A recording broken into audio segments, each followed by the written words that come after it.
My name is Matthew Pine. I'm the Senior Vice President and President of Applied Water Systems within the Xylem Corporation.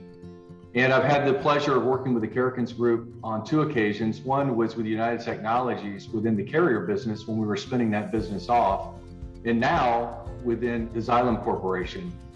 And really the reason I brought them into Xylem is because of the transformational work that we needed to do within our company and really move to a agreement versus alignment. My favorite thing about working with the Karrikins Group is their directness and their engagement.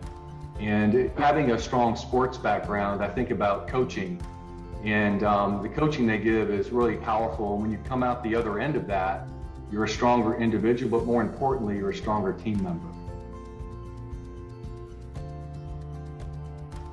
First off, agreement is not alignment.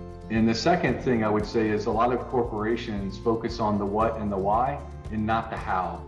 And the Karrikins Group really helps you focus on those two roadblock areas to really transform the company. Yeah, the outcomes that we've had from working with the Karrikins Group is really about now discussing in the meeting what we used to discuss outside the meeting.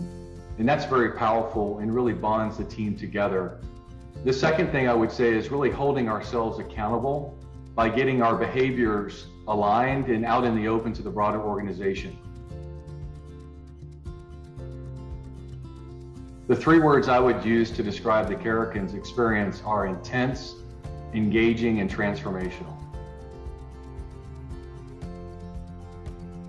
Yeah, our collective time with the Karrikins Group is well worth it because it starts at the top, and if you don't have alignment at the top, then it's really hard to transform the culture. If you're looking to transform your organization, Karrikins is the organization to work with.